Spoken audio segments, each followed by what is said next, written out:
Nobody warns you about this. You can be good-looking, funny, financially stable, and still make people quietly want less of you, not because of a flaw in your personality, because of a pattern in your behavior. Most of the people doing this have no idea, because these aren't dramatic, they're invisible, which happen in the small, ordinary moments of everyday interaction.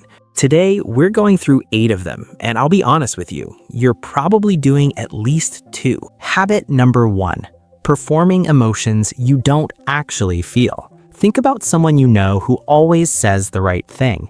They laugh at the right moment, they look appropriately sad when something's heavy, they seem warm, responsive, perfectly calibrated, but something feels slightly off when you're around them.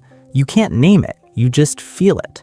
What you're picking up on is the gap between what someone is expressing and what they actually feel underneath. It happens most with people who spent years in environments where real feelings weren't welcome. Families, relationships, rooms where being okay wasn't a choice, it was a requirement. So they learned to perform okayness, and they got very, very good at it. Researchers at the University of Toronto found that people watching strangers interact could sense when someone's expression didn't match what was happening underneath, and it registered in under a second. Not because they were analyzing anything, just because we are wired to notice that gap. We pick it up as a low-grade unease we can't quite name. Genuine connection requires 2 real people in the room, not 1 real person and 1 well-rehearsed performance. Habit number 2, needing to win every single conversation. You share a bad week, they had a worse one. You mention a goal, they've already done it. You offer an opinion, they have 3 reasons why you're wrong. The compulsive need to be right or to be more is one of the fastest ways to make someone feel like an opponent instead of a human being. And here's the part that makes it complicated. Disagreement isn't the problem. Healthy disagreement is how we think better together. It's the motivation behind it that changes everything. University of Michigan researchers found that people with a strong need to be right are rated significantly less likable in social settings, not because anyone consciously identifies the pattern, but because they feel a quiet reluctance to share anything real around them. Nobody feels truly seen around someone who's always trying to win. They feel like material, like a debate opponent, and eventually they stop sharing anything worth arguing about. Habit number 3.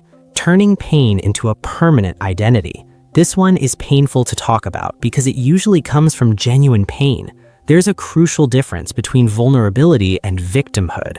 Vulnerability says, something hard happened to me and I'm still figuring it out. Chronic victimhood says something different. Hard things keep happening to me and someone else is responsible for fixing it. People who consistently position themselves as the victim in every story, every job, every relationship, every set of circumstances aren't processing their pain, they're outsourcing it. And slowly, the people around them become responsible for carrying it without ever agreeing to carry it. A 2020 study tracked how people described their relationship with someone who chronically needed to be seen as the victim. The word researchers kept seeing wasn't frustrating, it was exhausted. Like they'd been slowly carrying something they never agreed to pick up and didn't know how to put down. Vulnerability pulls people toward you. Victim identity creates emotional debt they never agreed to carry. Habit number 4, being unable to sit in silence. This one will probably surprise you because everything we're taught says that confidence means speaking up, filling the room, always having something to contribute.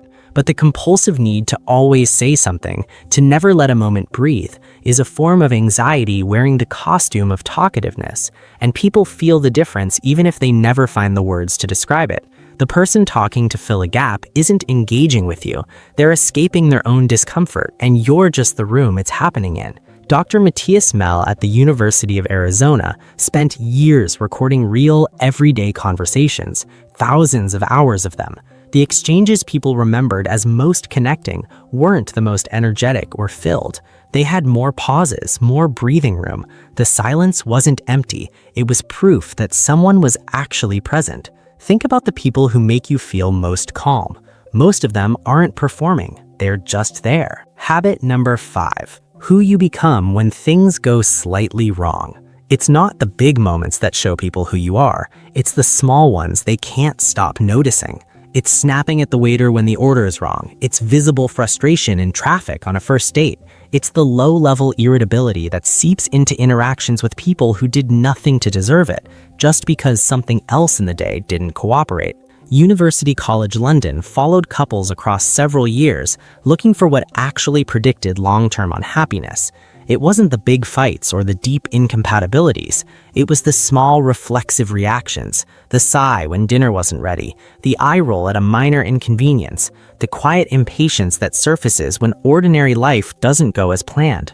What people are really watching for, especially early on, isn't how you act when everything is fine. It's who you become when something goes slightly wrong. That's the data they're quietly using to decide how safe it is to be close to you. Habit number 6. Turning every conversation into a scoreboard. Oh, you've been to Paris. I went twice. You're running 5K? I used to do half marathons. You got promoted? My company gave me a full team. Social comparison is human. It's evolutionary. We've been doing it since the beginning of group living.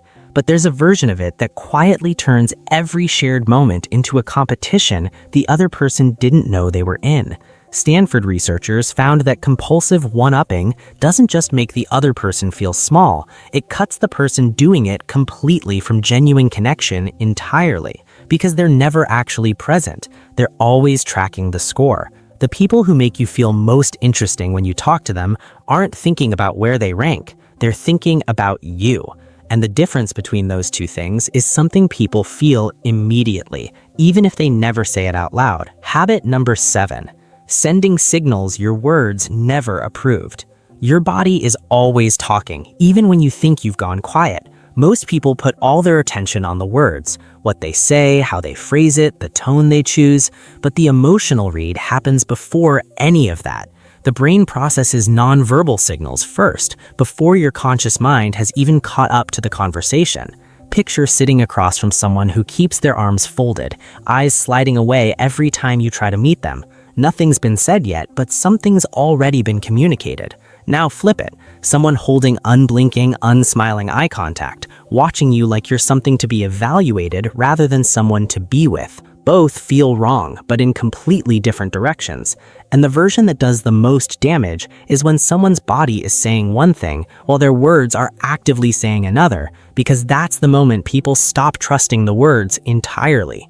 We respond to felt safety before logic ever enters the room, and if your body says one thing and your mouth says another, people trust the body every single time, without even knowing they made that choice. Habit number 8. Negativity that never moves. Everyone goes through dark periods. Everyone complains. That's not the problem. The problem is negativity that loops, that keeps identifying what's wrong with no real interest in what could be different.